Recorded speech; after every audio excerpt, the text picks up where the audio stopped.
GP Chowdhury Abdullah Al Mamun, যিনি এই মামলার অ্যাপ্রুভার, তাদের বিরুদ্ধে সাক্ষ্য গ্রহণের দিনে আমরা 6 জন সাক্ষীর হাজিরা দিয়েছি। এর মধ্যে এখন পর্যন্ত 3 জন সাক্ষীর জেরা এবং জবানবন্দি গৃহীত হয়েছে। আন্তর্জাতিক অপরাধ ট্রাইব্যুনাল 1973-এর যে বিধান, তাতে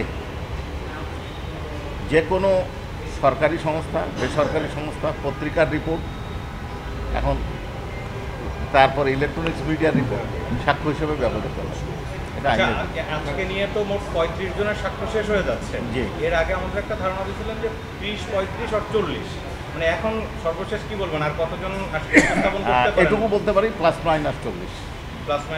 স্যার, একটা প্রশ্ন, সেটা হলো যে আমরা এই প্রশ্নটা আপনাকে আগেও করেছি, এই মামলার যে রাজসাক্ষী চৌধুরী মামুন, ওনার সাক্ষ্যটা আসলে আপনারা কবে নাগাদ নেবেন? যেহেতু মামলা 35টা সাক্ষী আপনাকে আপনি যেমন আগেও জিজ্ঞাসা করেছেন, আপনাকে আমি বলছি হয় এই সপ্তাহে নয় পরের সপ্তাহে নেব।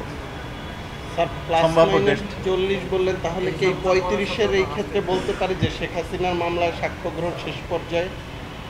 +- 40 বললাম, আজকে 35 হবে। আচ্ছা, একটা বিষয়, চিফ প্রসিকিউটরের একটা অনুষ্ঠানে উনি বলেছেন যে এই মামলায় আপনাদের তড়িঘড়ি করে অনেক কিছু করতে হচ্ছে ঠিক মতো। এইটাকে কেন উনি হঠাৎ করে বললেন?